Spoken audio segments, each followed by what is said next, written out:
खट्टा खाने वाली चुड़ैल। रात को अचानक राधिका मौसी को किचन से कुछ गिरने की आवाज आई। उन्होंने बाहर निकल के देखा तो किचन में उन्हें कोई सफेद साड़ी में दिखा।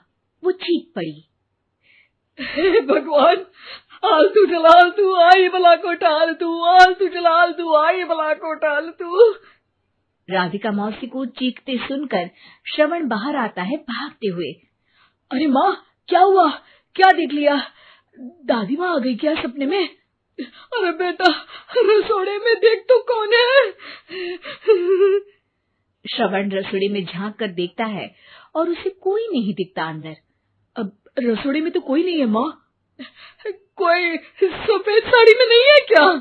नहीं माँ, कोई भी नहीं है। चिल्लम चिल्ली की आवाज सुनकर काजल भी वहां आ जाती है।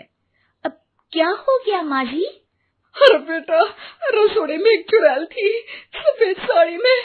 अरे क्या कर रही थी वो अंदर?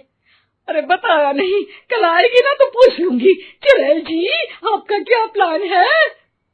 माँ जी, रात बहुत हो गई है, आपने कोई बुरा सपना देखा होगा, चलिए सो जाइए। राधिका मौसी सोने तो चली जाती है, पर उनको रात भर नींद ही नहीं आती।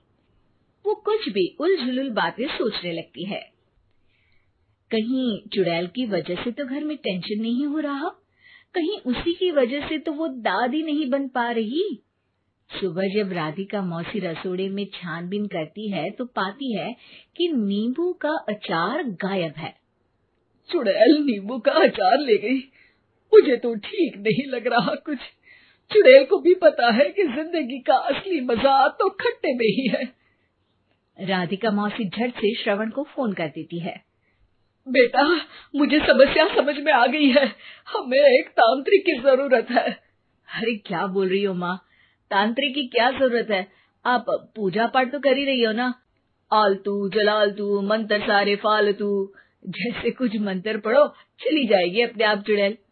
अरे नहीं बेटा, कभी चुड़ैल को कम नहीं समझते।